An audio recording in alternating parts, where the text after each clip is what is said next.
Fast Eddie here, update on a ramp truck. And we've gotten quite a bit of stuff done. I know it doesn't look like much. Grill's out, a lot of the looks dismantled, wheels off, but rest assured we have gotten a lot done. Motor's coming in and out a couple times, front end off and on. The motor is staying in now. Everything's looking good, so let's go over it. Intercooler's in. You can see the condenser there on the outside. Got that in, and the grill fitted around. We're getting ready to put the grill back in, but we got to get the AC lines, the hard lines, mounted and going through the core support before I put all that on, and then it stays on. We got to mount that coolant reservoir bottle. Should fit nicely there. I had to change the hookups for the intercooler. Had to re-weld the angle there. Had to change this elbow so that it's come out right straight to the intercooler. Of course, you know that we had to make that adapter there for the turbo to relocate so that I can run that exhaust brake. Got the firewall pushed back, lots of room. Got a piece of flex pipe down there on the exhaust. You can barely see it there. You can see the starter. Everything's pretty tight. Radiator fits really nice there. Made that nice piece of shrouding over the top of it.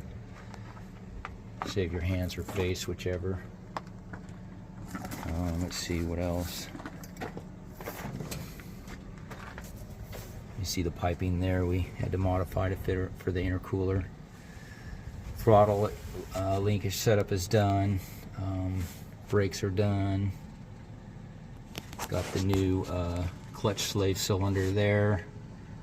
We used one from a Ford, same as the transmission that we've got, probably F450 or F350, like a 2000. That's what the transmission came out of, ZF6. I've talked about that in earlier videos. Put a couple terminals added here, keyed. Or no, this is battery power all the time, and then that bottom one down there is going to be a keyed one. Relocated the fuse panel because this is a 68 with a handbrake. Kind of drives me nuts, so we put a foot brake in. Of course, had to move the electrical over to accommodate for the foot brake here. What else? Got my plumbing going back for my fuel coming in and return line to the tank. Took the tank out, cleaned the tank. I'll show you the inside of the cab. Just a refresher here. There's the modification in the floor pan. Not the floor pan, but the tunnel there. You can see that piece, the extra piece that we made there. So that's really nice in making that work with this monster transmission. My key, I struggled with that key system for this 68 Chevy. Apparently mine didn't have accessory position, so it made it difficult in getting the key tumbler out. I just drilled it out. I put in like a 70s ignition in. So now I have accessory key on and start, I guess you could say.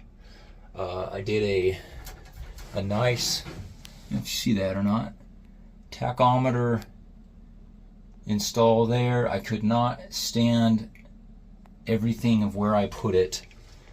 Putting it on the pillar with something like that, it just looked totally hokey to me. So that's what I came up with. I really like it. I wanted something kind of factory looking, and just, you know, just look like it was supposed to be made there. So there's my fuel tank with the in and out plumbed in. I'll have to grommet that more on the bottom for one of those lines there. There's the throttle cable, or the throttle pedal we set up there.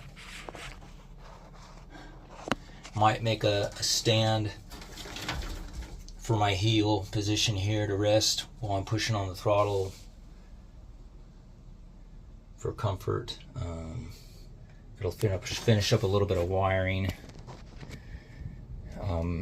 It is got key to the, or it's got power to the starter, so I know that she's ready to go as far as that part goes. I'll show you the monster. We're done with the exhaust here. I'll show you that muffler. Look at that thing. That's a monster. It measures 50 some inches, if anyone wants to know. 4-inch exhaust, all the way out the back, past the back tires. Everything looks really good there.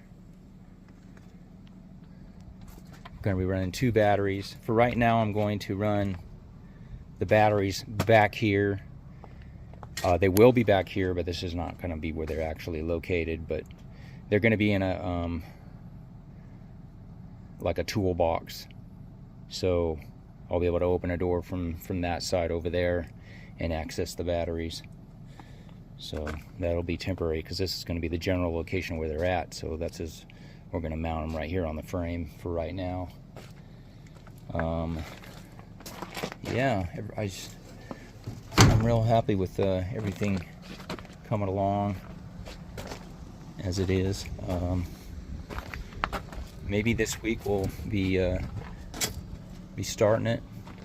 It's been a struggle. It's been kicking our butts, at least my butt.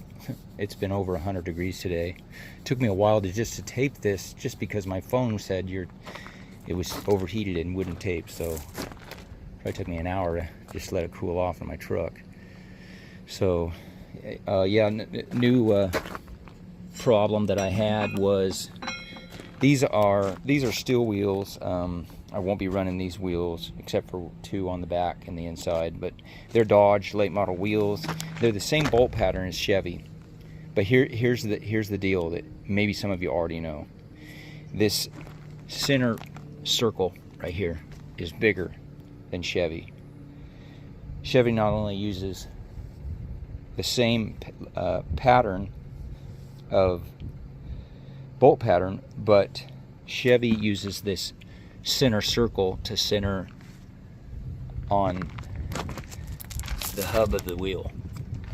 Now I'm forgetting all this when we first did this, because we use these steel wheels. Now with the mags I'm going to be putting on, they're not going to be using that kind of a lug. They're going to be see, these were using like these Acorn style here. These Acorn style lugs here, lug nuts, with this metal ring that you have to have when you're running this style of a wheel. So what it does is mates up to the ring on the Chevy hub of the truck, and it used these center counter Acorn style ring to accept these lug nuts that keep the wheel. That's what centers it. So of course the mags aren't using that, so we had to come up with, should I say, a spacer ring that fits tight here and fits tight to the wheel. So a little bit of drama in running a more later style modern wheel, not perfectly exactly made for the Chevy, more made for a Dodge. I'm not really specific on the year of the Dodge wheels, because the later I want to say later style Dodge wheels, like maybe, well, I believe mine were like 2013, so any later than that might be a change in the pattern. So went to a metric, I believe. So then that changed, so the bolt pattern wasn't the same anymore. But earlier, Dodge stayed true to the original 8-lug pattern, but it had a different way of centering the wheel, marrying the wheel true to the hub. I guess that's how you say it. But so just a little more drama to making things fit.